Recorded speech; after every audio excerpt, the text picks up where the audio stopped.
அனைவருக்கும் வணக்கம். இலங்கையின் முதல் தர செய்தி வழங்குனர் நியூஸ் ஃபர்ஸ்டின் வீக்கெண்ட் இரவு 8 மணி பிரதான செய்தியில் உங்களோடு நான் வனிதா பரமேஸ்வரன். விரிவான செய்திகளுக்கு முன்னதாக முதலில் இன்றைய தலைப்புச் செய்திகள். தேசிய அரசாங்கம் தொடர்பில் பாராளுமன்றத்தில் நிறைவேற்றப்பட்ட பொருட்கோடலுக்கு முரணான விடயத்தை அரசியலமைப்பில் உள்ளடக்கியது யார்? கூட்டு ஒப்பந்தத்தை காரணம் காட்டி அரசாங்கத்திலிருந்து அமைச்சர்கள் விலகுவது தொடர்பில் தொழில் அமைச்சர் கருத்து.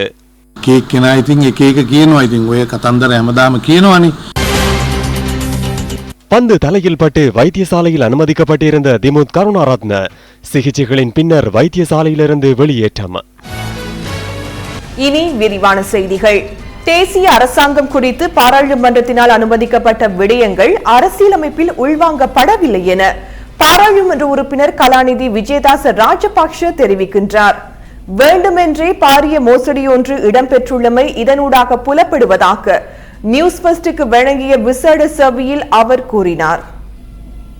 ஜாதிக ஆண்டுවක් කියන එක පිළිබඳව தேசிய அரசாங்கம் தொடர்பான விளக்கம் அவசியம் என பாராளுமன்ற உறுப்பினர் சந்திரசிறி கஜதீர பாராளுமன்றத்திற்கு அறிவித்தார். அதற்கமைய நான் விளக்கமளித்தேன். பொது தேர்தல் ஒன்று நடைபெற்று அந்த பெறுபேறுகளுக்கு அமைய அதிக ஆசனங்களை பெற்றுக் கொள்ளும் அரசியல் கட்சி மற்றும் இரண்டாவதாக அதிக ஆசனங்களை பெற்றுக் கொள்ளும் கட்சியோடு இணைந்து உருவாக்கப்படும் அரசாங்கமே தேசிய அரசாங்கம் என நான் விளக்கமளித்தேன். அதுவே தேசிய அரசாங்கம் என்ற எண்ணக்கருவின் பொருட்கூடல்.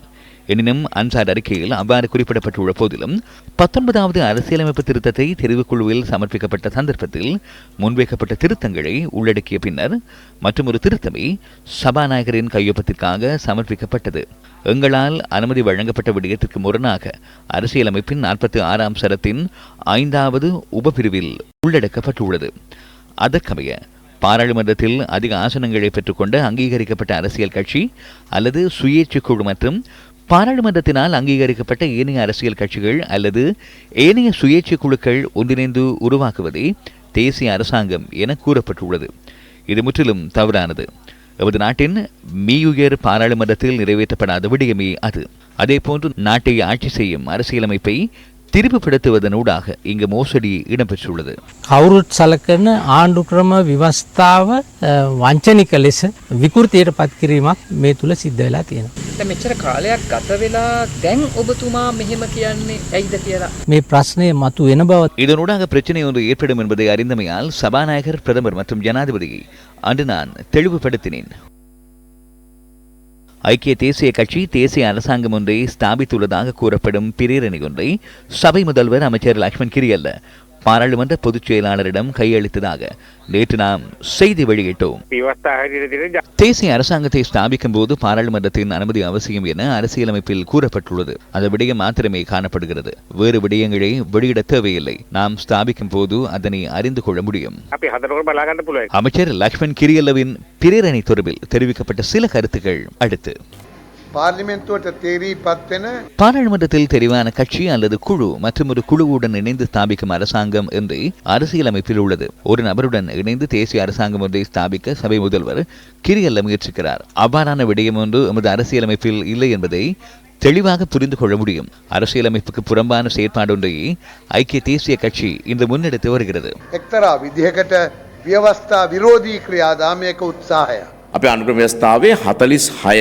பாராளுமன்றத்தில் அதிக ஆசனங்களை பெற்றுக்கொள்ளும் கட்சி அல்லது சுயேட்சை குழு பாராளுமன்றத்தில் அங்கீகரிக்கப்பட்ட ஏனைய கட்சி அல்லது சுயேட்சை குழுவுடன் இணைந்து ஸ்தாபிப்பதே தேசிய அரசாங்கம் என நமது அரசியலமைப்பின் 46 கீழ் 5வது சரத்தில் தெளிவாக கூறப்பட்டுள்ளது. முஸ்லிம் காங்கிரசின் உறுப்பினர் ஒருவரோடு இணைந்து தேசிய அரசாங்கம் ஒன்றை ஸ்தாபிப்பது அரசியலமைப்பை முற்றாக மீறிய செயலாகும், சட்டவிரோதமாகும். அரசியலமைப்பை பாராளுமன்ற சம்பிரதாயங்களை மீறிய செயலாகும். ஐக்கிய தேசிய கட்சியில் உள்ள 107 பாராளுமன்ற உறுப்பினர்களுள் 93 பேரை அமைச்சர்களாக நியமிக்க முற்படுகின்றனர். அமைச்சர்கள், ராஜாங்க அமைச்சர்கள், பிரதி அமைச்சர்கள் ஆகியோருக்கு வருடம் ஒன்றுக்கு சம்பளம் வழங்குவதற்கு 66 கோடி அவசியமாகும். விவசாயிகள் துன்பப்படுகின்ற போதிலும் படைப்புழுவினால் அழிவடைந்த விவசாய நிலங்களுக்காக அரசாங்கம் மிகவும் சிரமப்பட்டு 25 கோடி ரூபாவை ஒதுக்கியது. අසංවේදී මේ ආණ්ඩුව අමාරුවෙන් වෙන් කරේ කෝටි 25යි. எதிர்க்கட்சி தலைவர் மஹிந்த ராஜபக்ஷ இன்று கண்டிக்கு சென்றிருந்தார். ஸ்ரீ தலத மாளிகைக்கு சென்று வழிபாடுகளில் ஈடுபட்ட எதிர்க்கட்சித் தலைவர் பின்னர் மல்வத்து விகாரைக்கு சென்றார். மல்வத்து பீடத்தின் மகாநாயகர் திப்பட்டுவாவை ஸ்ரீ சுமங்கல தேரரை மஹிந்த ராஜபக்ச இங்கு சந்தித்தார். அஸ்கிரிய மகா விகாரைக்கு சென்ற எதிர்க்கட்சித் தலைவர் அஸ்கிரிய பீடத்தின் மகாநாயகர் வரக்காகொட ஸ்ரீ ஞானரத்ன தேரரை சந்தித்த பின்னர் ஊடகங்களுக்கு இவ்வாறு கருத்து தெரிவித்துள்ளார்.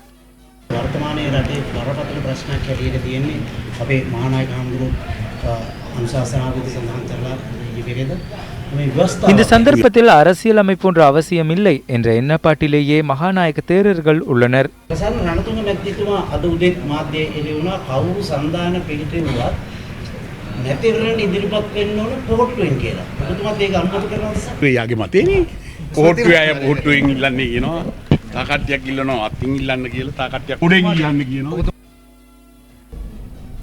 பாராளுமன்ற உறுப்பினர் SM சந்திரசேன அனுராதபுரத்தில் இன்று ஊடக சந்திப்பு ஒன்றை ஏற்பாடு செய்திருந்தார். அனைத்து கூட்டமைப்புகளும் இணைந்து ஐக்கிய தேசிய முன்னணியை அமைத்தாலும் 103 பேரே இருப்பார்கள். தமிழ் தேசிய கூட்டமைப்பில் உள்ள 14 பேரும் அவர்களுக்கு தேவையானவற்றை வழங்காவிடின் இந்த நாட்டில் அரசாங்கம் ஒன்றை முன்னெடுத்து செல்ல அவர்கள் எப்போதும் ஆதரவு வழங்க மாட்டார்கள். பிரதமர் ரணில் விக்ரமசிங்கவை விட சுமந்திரன் தற்போது பலம் வாய்ந்தவராக உள்ளார்.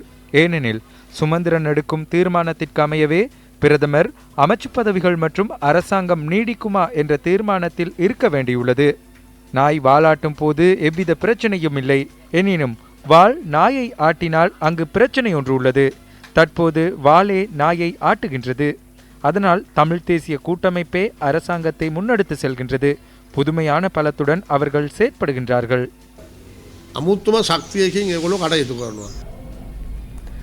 ஐக்கிய தேசிய கட்சியின் பாராளுமன்ற உறுப்பினர் ஃபீல்ட் மார்ஷல் சரத் பொன்சேகாவுக்கு சுதந்திர தின தேசிய நிகழ்வுக்கு அழைப்பு கிடைக்கப்பெற்றுள்ளதா என ஊடகவியலாளர்கள் நேற்று கேள்வி எழுப்பினர். அழைப்பிதழை நான் இன்னும் பார்க்கவில்லை. பாராளுமன்ற உறுப்பினருக்கான அழைப்பிதழ் அனுப்பப்பட்டால் ஃபீல்ட் மார்ஷலுக்கான வரவேற்பு அங்கு கிடைக்காது.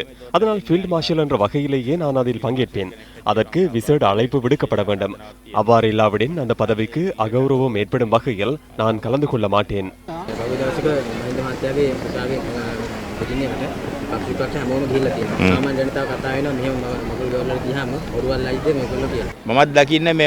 இந்த திருமண நிகழ்வில் கலந்து கொள்ளாதிருக்க வேண்டும் என்றே நான் கருதுகிறேன். அரசு அதிகாரிகளையும் நாலா பக்கம் உள்ள அனைவரையும் அழைப்பது திருமண நிகழ்வு அல்ல.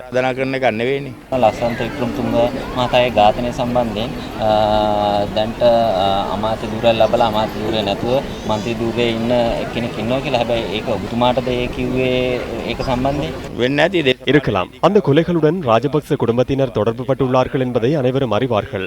அந்த காலப்பகுதியில் ராணுவ தளபதியாக நான் செயற்பட்டு வந்தேன். தெற்கில் கொலைகள் செய்வதற்காக ராணுவ தளபதிகள் இல்லை. வடக்கு கிழக்கு தொடர்பில் எனக்கு பொறுப்பிருந்தது. அதனை நான் வெற்றிகரமாக பூர்த்தி செய்தேன். அதனை தவிர இவ்வாறான செயல்களில் ஈடுபட எனக்கு நேரம் இருக்கவில்லை. ஸ்ரீலங்கா சுதந்திர தமிழர் ஒன்றியத்தின் செயலாளராக கொழும்பு மாநகர சபை உறுப்பினர் உமா சந்திர பிரகாஷ் நியமிக்கப்பட்டுள்ளார். ஸ்ரீலங்கா சுதந்திர தமிழர் ஒன்றியம் இன்று அங்குரார்ப்பணம் செய்யப்பட்டது. ஸ்ரீலங்கா சுதந்திர கட்சியின் தலைமையகத்தில் கட்சியின் பொதுச் செயலாளர் பாராளுமன்ற உறுப்பினர் தயாசிறி ஜெயசேகரவின் தலைமையில் ஒன்றியத்தின் அங்குரார்ப்பண நிகழ்வு இன்று நடைபெற்றது. ஸ்ரீலங்கா சுதந்திர தமிழர் ஒன்றியத்தின் தலைவராக பாராளுமன்ற உறுப்பினர் அங்கஜன் ராமநாதன் நியமிக்கப்பட்டுள்ளதுடன் செயலாளராக கொழும்பு மாநகர சபை உறுப்பினர் உமாச்சந்திரா பிரகாஷ் நியமிக்கப்பட்டுள்ளார். ஒன்றியத்தின் பொருளாளராக ஜி ஹரிஹரன் நியமிக்கப்பட்டுள்ளதுடன் உபத்தலைவராக பே பிரதீபன் நியமிக்கப்பட்டுள்ளார். ஸ்ரீலங்கா சுதந்திர தமிழர் ஒன்றியத்தின் உப செயலாளராக எஸ் சத்ய சுதர்சன் நியமிக்கப்பட்டுள்ளார். இதேவேளை ஒன்றியத்துக்கான மாவட்ட தலைவர்களும் நியமிக்கப்பட்டுள்ளனர். தொழில் மற்றும் தொழில் உறவுகள் அமைச்சரவை அந்தஸ்தற்ற அமைச்சர் ரவீந்திர சமரவீர கூட்டு ஒப்பந்தம் குறித்து நேற்று நடைபெற்ற ஊடக சந்திப்பில் கருத்து தெரிவித்தார்.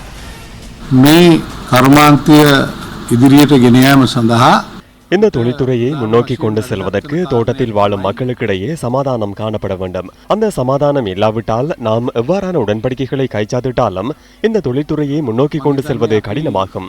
தமிழ் முற்போக்கு கூட்டணியும் அரசாங்கத்துடன் உள்ள தொழிற்சங்கங்களும் சில கோரிக்கைகளை எம்மிடம் முன்வைத்துள்ளன. அடுத்த சில தினங்களுக்குள் இந்த தொழிற்சங்கங்களுடன் கலந்துரையாடி அதன் பின்னர் கூட்டு ஒப்பந்தத்தை வர்த்தமானியில் அறிவிப்பது தொடர்பில் எதிர்காலத்தில் செயற்படுவதற்கு நாம் எண்ணியுள்ளோம். கெசட் கிரீம் சந்தஹா ඉදිරියේදී කටයුතු කරන්නට අපි බලාපොරොත්තු වෙනවා. பல கோரிக்கைகள் முன்வைக்கப்பட்டுள்ளன. அவர்கள் கோரும் அனைத்தையும் வழங்குவது கடினமாகும். எனினும் அவர்களுடன் கலந்துரையாட எண்ணியுள்ளோம். சில சந்தர்ப்பங்களில் அரசாங்கம் தலையீடு செய்து ஏதேனும் ஒன்றை செய்ய வேண்டிய நிலைமை ஏற்படக்கூடும். அதற்கமைய எம்மால் எதனை செய்ய முடியும் என நாம் பார்ப்போம்.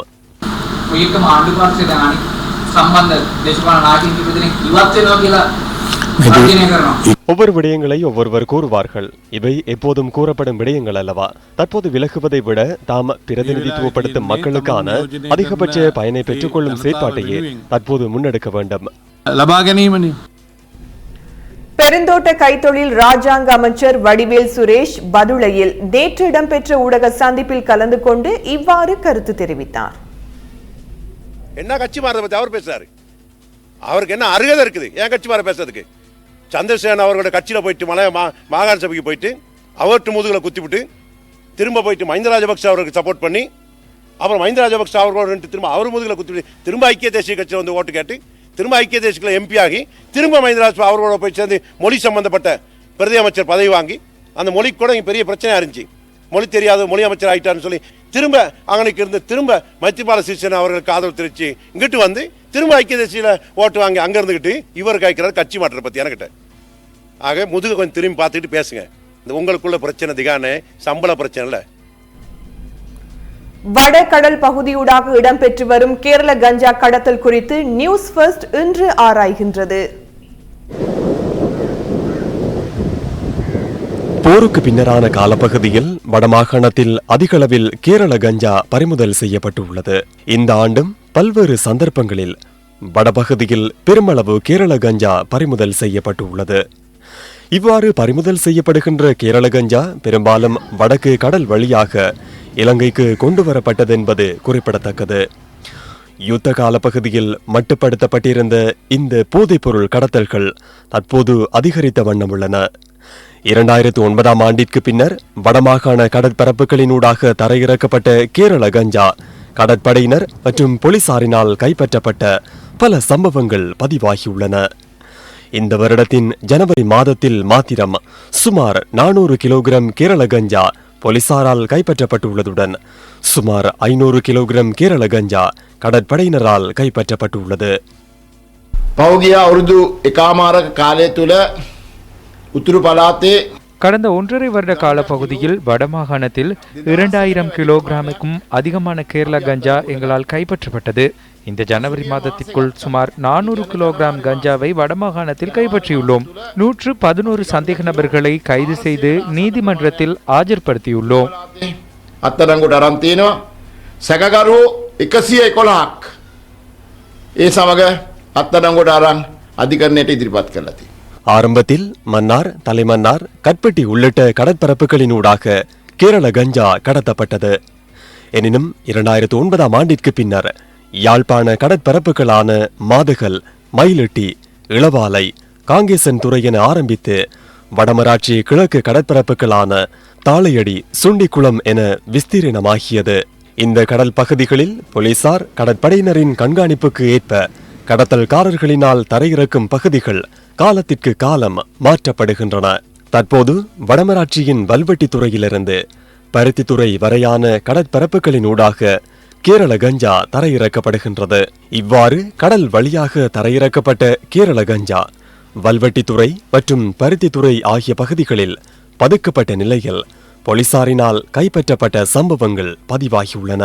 பருத்தித்துறை யூனிவர்சிட்டி பகுதியில் கூரையின் மேல் 72 கிலோகிராம் கேரள கஞ்சா உலரவிடப்பட்டிருந்த நிலையில் கடந்த 28ஆம் திகதி போலீசாரால் கைப்பற்றப்பட்டது. பருத்தித்துறை யூனிவர்சிட்டி பகுதியிலே உள்ள இந்த கடற்தொகுதிக்கு மேலாக உள்ள கூரையிலே சுமார் 72 கிலோ கேரள கஞ்சா காய வைக்கப்பட்ட நிலையிலே போலீசாரால் கடந்த திங்கட்கிழமை மீட்கப்பட்டது. இந்த கடற்தொகுதியானது பருத்தித்துறை கடலிலிருந்து சுமார் 100 மீட்டர் தூரத்திலே இருக்கின்றது.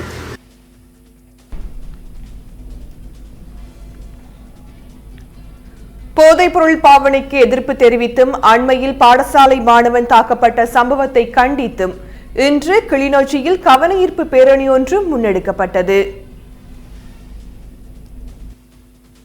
ஏற்பாட்டில் இடம்பெற்ற கவனஈர்ப்பு பேரணி கிளிநொச்சி டிப்போ சந்தியிலிருந்து கிளிநொச்சி போலீஸ் நிலையம் வரை பயணித்தது.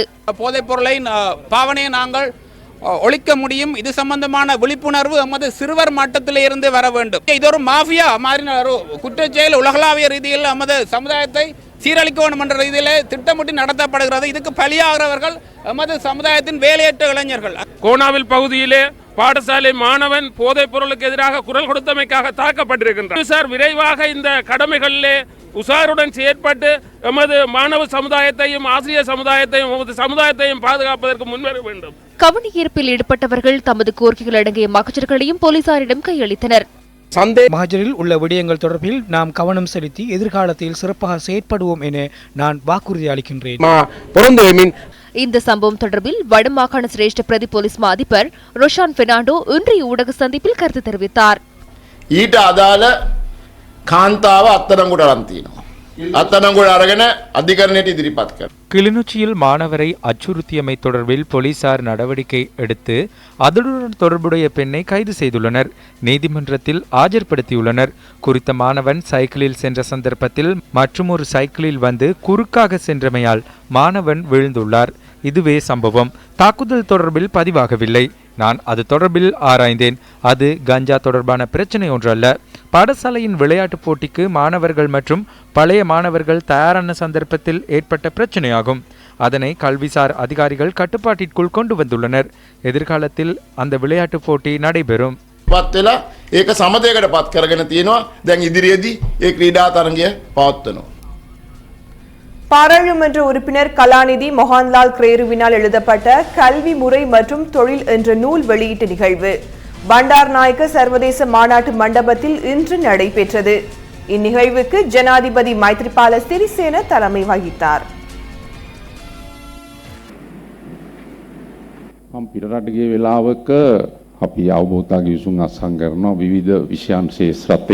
நான் வெளிநாடுகளுக்கு செல்லும் போது பல விடயங்கள் தொடர்பில் உடன்படிக்கைகள் கைச்சாத்திடப்படும். ஒருமுறை உடன்படிக்கை கைச்சாத்திட்ட போது அந்த நாட்டின் அமைச்சர் ஒருவர் என்னிடம் ஒரு விடயத்தை வினவினார். உயர்கல்வி மற்றும் திறந்திருக்கள். ஏன் இவ்வாறு? இந்த அமைச்சு என்ன என வினவினார். அதிலிருந்து விலகிக் கொள்வதற்காக நான் பதிலொன்றை வழங்கினேன். நமது பல்கலைக்கழகங்களில் பட்டம் பெற்று தொழில் வாய்ப்பின்றி வீதியில் இறங்கும் போது வீதிகள் சீராக காணப்பட வேண்டும். இதன் காரணமாகவே உயர்கல்வியுடன் பெருந்தெருக்கள் காணப்படுகின்றது என ஏன் கூறவில்லை என அன்று எனக்கு அருகில் இருந்த தூதுவர் ஒருவர் என்னிடம் கேட்டார். பின்னர் அது மாற்றமடைந்தது. உயர்கல்வி மற்றும் நீர் வழங்கல். பட்டம் பெற்று கூச்சலிடும் போது நீர் வழங்க வேண்டும் அல்லவா? மோகன்லால் கிரேரு பாராளுமன்ற உறுப்பினர், அமைச்சர், நிபுணத்துவம் மிக்கவர். அனைத்து விடயங்களிலும் அவர் விசேடமானவர். நமது பாராளுமன்றத்தில் உள்ள 225 பேரில் உங்களை போன்ற 100 பேரேனும் பாராளுமன்றத்திற்கு வரும் தினத்திலேயே இந்த நாடு வளர்ச்சியடையும் என நான் நம்புகிறேன். இந்த நாட்டில் தொழில் வாய்ப்பை பெறுவதற்கு தகுதியான கல்விக் கொள்கை மாற்றமடைய வேண்டும் என்ற கோரிக்கை நீண்ட காலமாக காணப்படுகின்றது. கடந்த 30, 35, 40 வருடங்களாக இது தொடர்பில் பேசப்படுகிறது. பல்கலைக்கழக மாணவர்கள் பட்டம் பெற்று வெளியேறி பதாதைகளை ஏந்திய கூச்சலிடும் நிலையிலும் ஏன் இதற்கு தீர்வு இல்லை? இது யாருடைய தவறு? අදත් මහපාරි බෝඩ්ඩු උස්සගෙන කෑගහන තත්ත්වේ තවත් මේකට විසඳුම් නැත්තේ වැරද්ද කාගේද? தமிழ் தேசிய கூட்டமைப்பின் ஏற்பாட்டில் பொங்கல் விழா மட்டக்களப்பில் இன்று நடைபெற்றது. தமிழ் தேசிய கூட்டமைப்பினால் ஏற்பாடு செய்யப்பட்ட தைத்திருநாள் விழா வாகரை பால்ச்சியனை மைதானத்தில் இன்று நடைபெற்றது.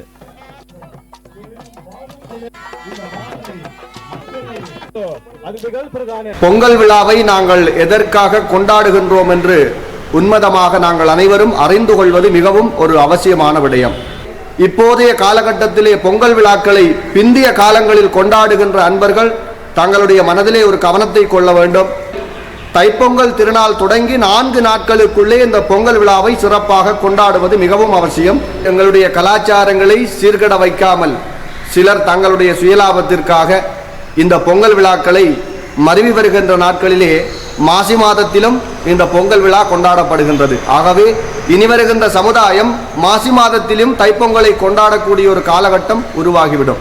ஆதலால் இனி வருகின்ற சமுதாயத்தினுடைய நன்மையை கருத்தில் கொண்டு தனிப்பட்டவருடைய சுயலாபத்திற்காக பொங்கல் விழாக்களை மாசி மாதத்திலே கொண்டாடாது ஏனையோருக்கும் ஒரு முன்னுதாரணமாக இருக்க வேண்டும்.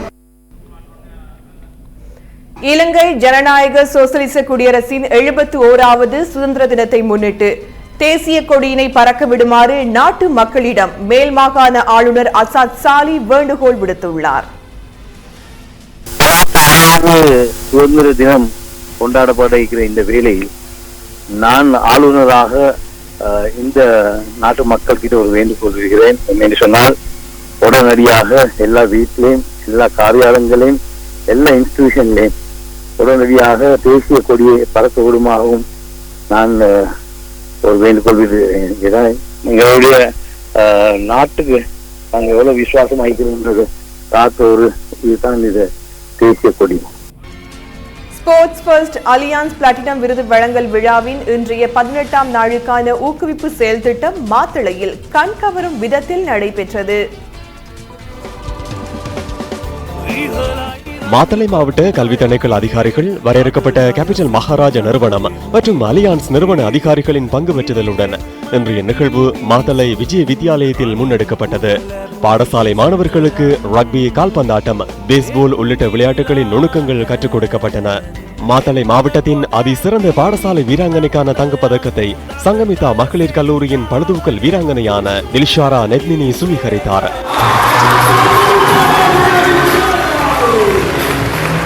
மக்களின் உற்சாகமான வாழ்த்துக்களுக்கு மத்தியில் நம்பிக்கையின் சுடர் வாகன தொடரணி மாத்தளையிலிருந்து குருநாகலுக்கான பயணத்தை ஆரம்பித்தது. இதன் போது ஸ்போர்ட்ஸ் ஃபர்ஸ்ட் குழாத்தினர் பன்னகாமம் என போற்றி புகழப்படும் மாத்தளை ஸ்ரீ முத்துமாரியம்மன் ஆலயத்தில் வழிபாடுகளில் ஈடுபட்டனர்.